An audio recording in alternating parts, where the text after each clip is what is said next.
소록도 가는 길 78회. 순영은 하루 종일 바삐 움직인다. 그동안 손을 놓고 있었던 양계장의 일들이 참으로 바쁘다. 자신들 부부가 없었어도 양계장은 달라진 것이 없이 정씨 부부와 유민이 잘 해내고 있음이 한눈에 알 수 있다.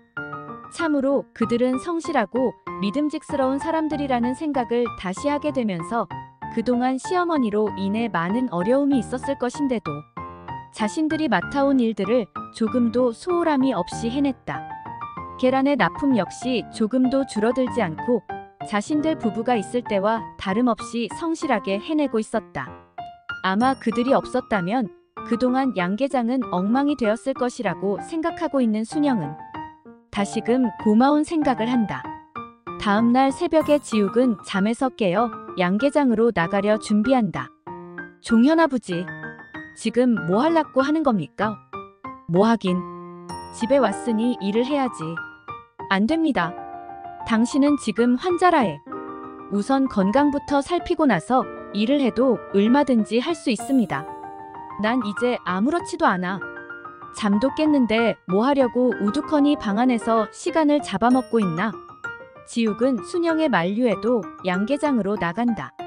지욱이 나오는 것을 본 유민과 정씨도 기겁을 하며 만류를 하지만 지욱은 그들의 말도 들은 척하지 않고 일을 해낸다. 그러나 생각과는 달리 일을 얼마 하지 못하고 힘이 들어 땀을 흘린다. 사장님, 무리하시면 큰일 납니다. 어서 들어가 쉬십시오. 유민은 강제이다시피 지욱의 등을 떠밀어 집으로 들여보낸다. 내가 이제는 폐물이 다 되었나? 아닙니다. 사장님은 큰 수술을 받으신 것입니다. 당분간은 아무런 생각도 하지 마시고 쉬셔야만 합니다.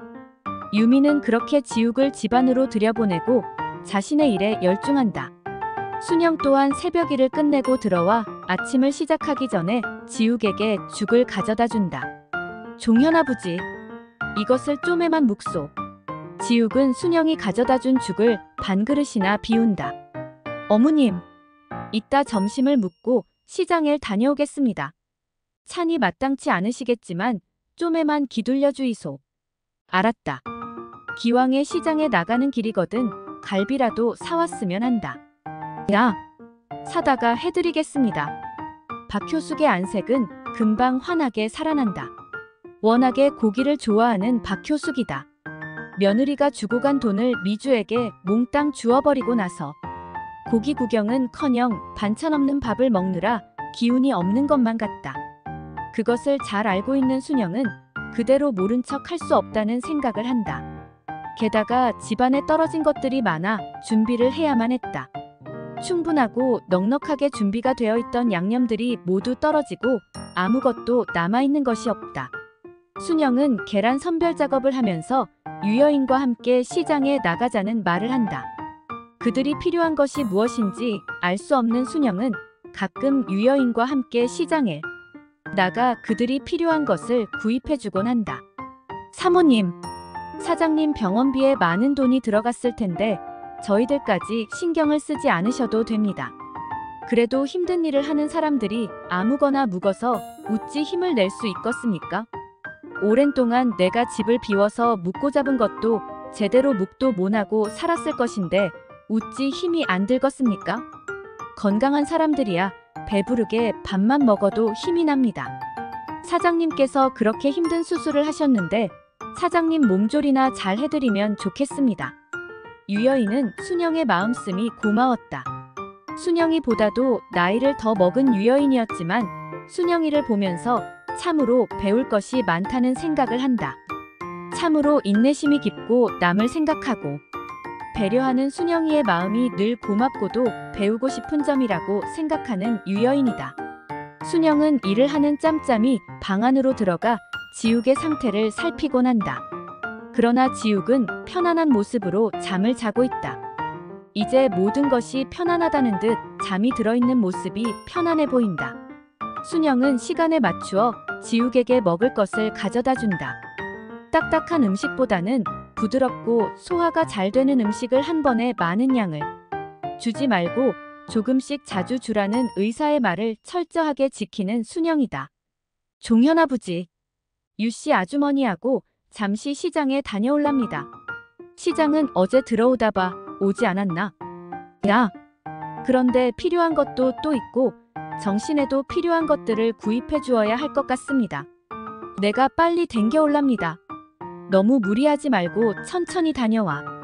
당신도 피곤하고 힘들 텐데 쉬지도 못하고 그러다 당신마저 쓰러질까 정말 걱정스럽다. 걱정하지 마소. 내가 이래봬도 아주 건강한 체질 아인겨. 뭐 묻고 잡은 것이 없소. 아니, 지금 당신이 해주는 것만으로도 충분해. 그럼 일어날 생각하지 말고 푹 쉬고 있어야 합니다. 공연히 일을 할 욕심으로 몸을 무리하면 큰일 난다는 것을 알지에. 알았어. 시키는 대로 할 테니 아무런 걱정하지 말고 다녀와. 순영은 유여인과 시장에 나간다. 그녀들은 조금은 마음의 여유를 가지고 시장 안을 돌아보며 필요한 것을 구입하며 시간을 보낸다. 양념들은 모두 그쪽 집에다 두어야겠습니다. 네. 아무래도 그러는 것이 좋지 싶네요. 할머니께서 또 많은 것이 있다는 것을 아시면 은비네를 주고 싶으셔서 몸살이 나실 테니까요. 언제까지 그러실랑까 참말로 걱정입니다. 이젠 마음 놓고 집에 양식도 비축을 해둘 수 없다 아입니까? 그러니 어쩌겠어요? 그렇다고 노인을 상대로 해서 싸울 수도 없지요. 저희 집에다 놓아두시고 조금씩 가져다 드시는 수밖에 없지요. 순영은 긴 한숨을 내쉰다. 이제 집안에 무엇이든 넉넉하게 준비를 해둘 수가 없다. 순영은 무엇이든지 비축해 놓는 것이 당연하다고 생각하면서 살아가고 있는 성품이었다. 배고프고 힘든 세월을 살아온 순영으로서는 어쩌면 그것이 당연한 일로 생각하면서 무엇이든 여유 있고 풍족하게 준비를 해놓는다. 항암 치료를 받으려면 다시 서울로 가야 하는 것이 아닌가요? 야, 서울로 가야지. 그때는 할머니 진지를 제가 해드릴게요. 아주머니가 힘이 들어서 어찌 그럴 수 있어요? 괜찮아요. 어차피 해야 하는 밥이니 한술 더해서 할머니 상을 받으리면 되지요. 그러면 집에 아무것도 준비를 해놓지 않아도 되지 않겠어요? 그러무냐 나야 좋지요. 아마 어머님은 질색을 하실 것이지만 그렇게 해서라도 할머님의 버릇을 고쳐놓읍시다. 듣자 하니 항암 치료를 한두 번에 끝나는 사람이 많지 않은 것 같은데 그때마다 은비네한테 모든 것을 빼앗길 수는 없지요. 고맙습니다. 그리만 해준다면 내사 좋지요. 그녀들은 집으로 돌아오는 길에 많은 이야기들을 나눈다. 유여인의 눈에도 할머니가 하시는 모든 일들이 너무 심하다는 생각을 한다. 아들이 큰 수술을 받는데도 그 걱정은커녕 딸 내 식구들을 불러들여 온갖 것을 모두 해먹이고 빼낼 수 있는 모든 것들을 빼낼 궁리만 하는 것이다. 순영이 그렇게 시장을 봐서 유여인 집으로 거의 들여보내고 집 안으로 들어서니 송인태와 미주가 와 있었다. 형님, 제가 한 말을 허술하게 듣지 마십시오. 형님이 잘못되는 날에 종현이를 생각해서라도 형님의 재산 관리를 제가 맡아서 해드리겠다는 말입니다. 지욱은 화가 나서 얼굴이 벌겋게 달아올랐다. 그 무슨 말인겨? 은비 아빠가 무신 권리로 우리 집 재산 관리인이 된다는 말인겨? 처남댁이 이제 오시네. 처남댁, 생각해 보십시오. 만일 형님에게 무슨 일이 생기면 누가 있어 재산을 관리합니까? 그래도 제가 명색이 고모부인데 제가 아니면 누가 하겠습니까? 이 무신날 도둑놈 같은 신보야. 내가 항차 우리하고 무엇이 되는데 그따위 씨도 먹히지 않는 말을 하고 있는겨.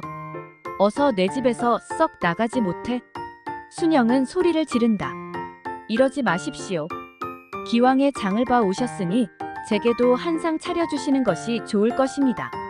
처갓집이라고 어디 제대로 대접을 받아보기를 했어야지. 뭐야? 여기가 왜 내 놈의 처갓집이가? 어서 나가. 안 나가면 사람을 불러 드러내던지 경찰을 부를 거이다. 언니, 너무 심한 것 아니오? 은비 아빠 말이 틀린 것도 아닌데 왜 그렇게 화를 내고 그래요? 미주는 화를 내고 있는 순영 앞으로 다가선다. 철썩. 순영의 손이 미주의 뺨을 향해서 나간다. 아니, 내 뺨을 쳐? 그래. 더 맞고 싶지 않거든. 어서 써나가. 내 집에서 썩 나가지 못해. 처남댁이 사람을 쳤소. 송인태가 미주를 뒤로 빼내면서 앞으로 나선다. 쳤다. 내 놈이 눈을 부라리면 웃잘 끼고 이제 보니 돈을 많이 벌어놓으셨다. 병원에 가서 상해진단서를 떼어야겠군. 오야. 상해진단서 아니라 그 무엇이라도 떼어오소. 내 놈을 사기 공갈죄로 경찰에 고발을 할 거이다.